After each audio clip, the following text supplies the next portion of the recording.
நாகப்பட்டினத்தில் அறுவடைக்கு தயாராக இருந்த நிலையில் வயலில் சாய்ந்த நெற்பயிர்களை மாவட்ட கண்காணிப்பு அலுவலர் கள ஆய்வு மேற்கொண்டார்.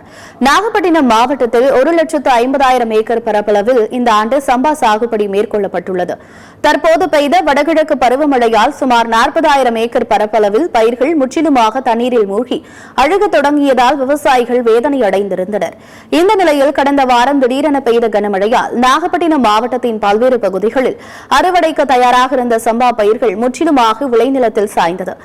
இதனால் இழப்பை சந்தித்துள்ள விவசாயிகள் உரிய நிவாரணம் வழங்க வேண்டும் என கோரிக்கை விடுத்துள்ளனர். இந்த நிலையில் நாகை மாவட்ட கண்காணிப்பு அலுவலர் அண்ணாதுரை மழையால் சாய்ந்த பயிர்களை இன்று நேரில் ஆய்வு செய்தார்.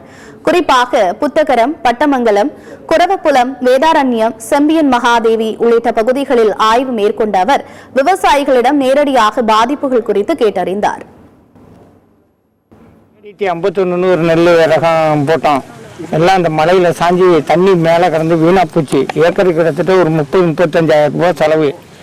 ஆரம்பத்துலேருந்து தெளிச்சதுலேருந்து களை எடுத்தது, உரம் அடித்தது எல்லாம்.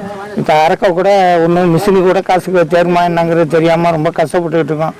அரசாங்கம் பார்த்து எங்களுக்கு ஏதாவது உதவி செஞ்சால் நல்லாயிருக்கும். லோன் வாங்கி தான் செலவு பண்ணியிருக்கு. ஏக்கருக்கு 30 ரூபாய்க்கு மேலே செலவாயிடுச்சு.